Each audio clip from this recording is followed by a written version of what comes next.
그 다음 7개월 때쯤 또 지켜봐야 될 중요한 원시 반사 중 하나는 이제 STNR이라고 하는 원시 반사입니다. 이 반사도 ATNR 반사만큼 굉장히 중요하고 임상적으로 정말 흔하게 많은 신경 다양성의 아이들에게서 볼 수 있는 반사인데, 쉽게 설명을 드리면 ATNR 반사는 이제 오른쪽 왼쪽을 구별해주고 협응시켜주는 반사이고, STNR 반사는 상반신과 하반신을 구별해서 협응시켜주는 반사라고 생각하시면 쉬울 것 같아요. 그래서 ATNR 원시 반사는 고개를 좌우로 돌릴 때 나타나는 반사이고, STNR 반사는 고개를 위아래로 젖힐 때 나타나는 원시 반사입니다. 이 고개를 위아래로 드는 행위를 통해서 감각적인 부분들이 뇌에 자극을 주게 돼요. 고개가 위로 아래로 움직이는 것을 통해 이제 멀리 있는 것, 가까이 있는 것을 보게 되고, 그러면서 이제 눈의 추적 시스템, 특히 눈이 모아지고 벌어지는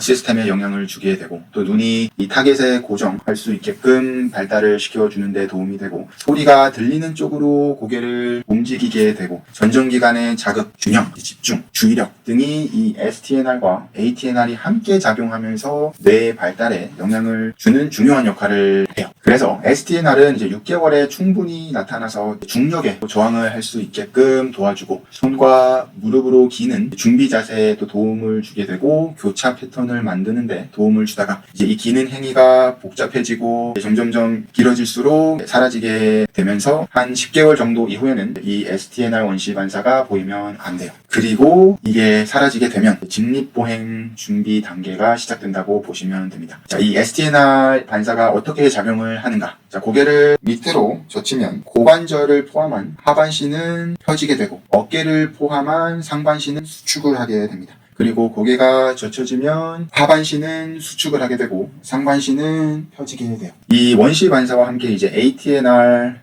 반사까지 남아있다면 흔한 증상으로 나타나는 것들이 이제 기는 게 어렵고, 균형 감각이 제대로 발달이 안 되고, 당연히 이제 걷는 것 또한 지연이 생기고, 협응력이 떨어지게 되고, 눈 추적 시스템이 발달이 안 되게 되고, 그로 인해서 이제 공 운동, 공 잡기 등이 어려워지고, 상체와 하체를 같이 쓰는 이제 움직임들, 특히 이제 스포츠 등을 이제 힘들어하거나 싫어하거나, 또 이제 코어가 제대로 발달이 안 돼서 약하게 되고, 그럼으로 인해서 이제 또 아직도 이제 자세로 앉아 있게 되고, 또 소근육의 스킬이 떨어지고, 시각의 문제, 청각의 문제, 이제 주의력, 집중력 등의 부분들이 낮아질 가능성이 높아요. 그럼 이 STNR 원시 반사를 어떻게 알 수 있는가? 자, 아이의 손과 무릎으로 다시 기는 자세 만들어 주시고, 허리는 이제 살짝 눌러서 이제 평평하게 만들어 주시면 되고, 그 다음에 이제 고개를 기는 자세가 이렇게 있다면 고개를 위로 젖혀 주시면 되고, 아래로 젖혀 주시면 돼요. 이때 고개를 위로 젖히든 아래로 젖히든 아무런 반응이 없어야 되는데, 고개를 위로 젖혔을 때 온 몸이 뒤로 빠진다던가, 고개를 아래로 젖혔을 때 팔이 둘 다 무너진다던가 한다면 이 STNR 반사가 아직도 남아있다고 생각을 하시면 됩니다. 요약을 해보자면 6개월에서 12개월에는 아이가 충분히 기어야 되고, 빨리 걸어서도 안 되고 늦게 걸어서도 안 돼요. 충분히 기는 과정을 통해서 이제 뇌의 모든 발달의 기초가 되는 소뇌,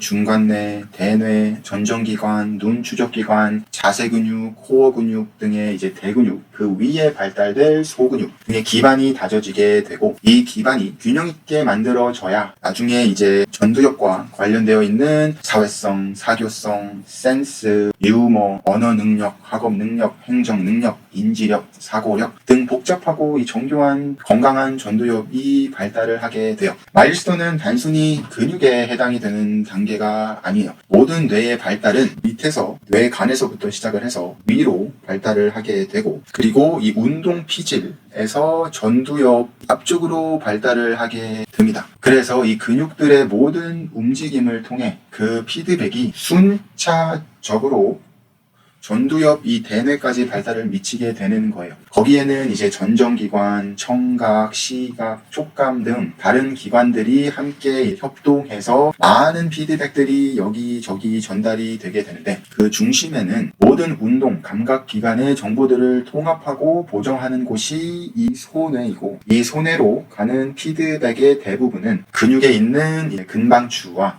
골직원 기관입니다. 소뇌가 발달이 제대로 안 되어 있다. 거의 모든 뇌의 시스템들이 제대로 기능을 못하고 있다고 생각해도 무방해요.